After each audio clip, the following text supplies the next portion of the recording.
This is KD2GIY, and I'm showing you my home backup power station.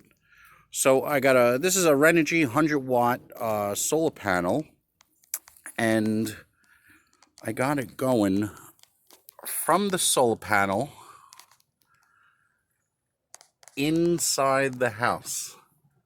That's the red and black wire there, and the bottom wire right there is coax to the YL's radio that is attached to that system. All right, let me show you everything else. This is the YL's antenna system. So the coax is coming up from the basement, going up to the NCOM2 chameleon antenna. On the left line is the radiating element, which is 60 feet long, and the element coming from the bottom of the unit, it's just, hanging from the top, so it's doesn't pull, but it's going down to the ground, and that's 60-foot leg, and it's very good. It tunes on all the bands. I think it's even resonant on 80 meters. But if you notice, we got the coax sealed up there with that seal. I think I bought that from HRO years ago. But anyway, let me show you the rest of the system. So from the solar panel, I'm standing in my basement, and from the solar panel in the rafter here, I have the MPPT 75 watt, up to 75 watts and 15 amps solar panel from Victron Energy. This is the Bluetooth model, so I can control all my parameters and see everything wirelessly, so I don't have to physically be near the unit. And from there, I got it going to a 40 amp hour lithium iron phosphate battery. I'm trying to hold my flashlight up here. I just made a little shelf there to hold the battery there. The battery doesn't have to be vented, and it has its own protections and stuff like that. So that's from Bioenno. Yeah, that's the battery there from Bioenno.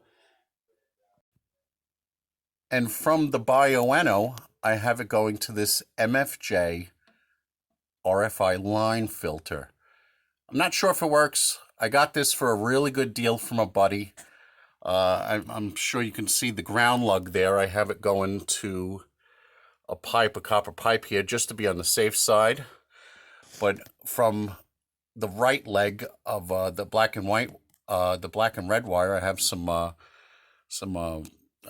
beads there for a little bit more RFI, because you know how that sucks. And it goes up into, I don't know if you can see it there. Probably can't. Yeah, there we go. I drilled in the floor upstairs in my living room to run the line. So I have the power line going from the battery to the RF filter, and that's my coax there as well. All right, let me show you upstairs. So from the basement, I have the coax and the power cable coming up into the living room underneath my heater baseboard there. And you can see right here, this is the coax that's coming up from the basement. I just have it looped over there. And I have it choked. The coax has a choke in it. And I made my own bracket, so when I want to connect my radio, this is connected directly to the radio. When I'm not using it, this comes off. So if there's a lightning strike, it goes absolutely nowhere. And I made this bracket to not touch this desk. I mean, not damage the desk, because it's the YL's grandmother's desk here. And up here, I have a cutoff switch just for the radio. So the radio's not in line with power all the time. And I made my own bracket to go attach to the back of the desk. So again, it's not damaging the desk. And here's the radio setup. She's got the Kenwood TS480. I got a good deal from a buddy of mine. And this is the power station. I have it teed off in the back. One goes to that switch that goes to the radio, and the other T goes to this little power distribution board. Shows the voltage, and I made sure that there's an on-off switch.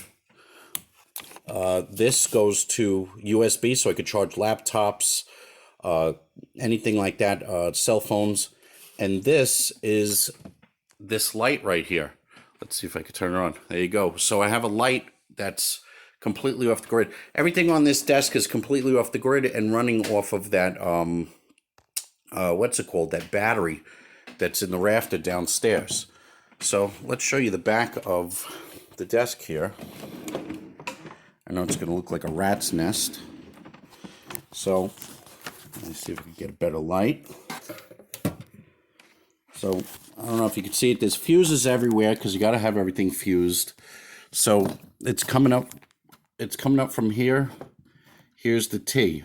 This goes to that the power station where I could plug everything up to, and this one goes to the on-off switch right there. I know it looks funky because I didn't. This is the actual mobile wire that comes with the radio. I didn't want to take it apart.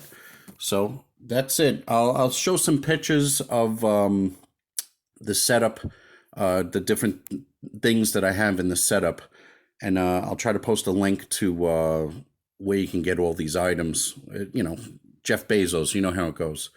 All right, KD2GIY, I'm going. Okay, one last thought before I go.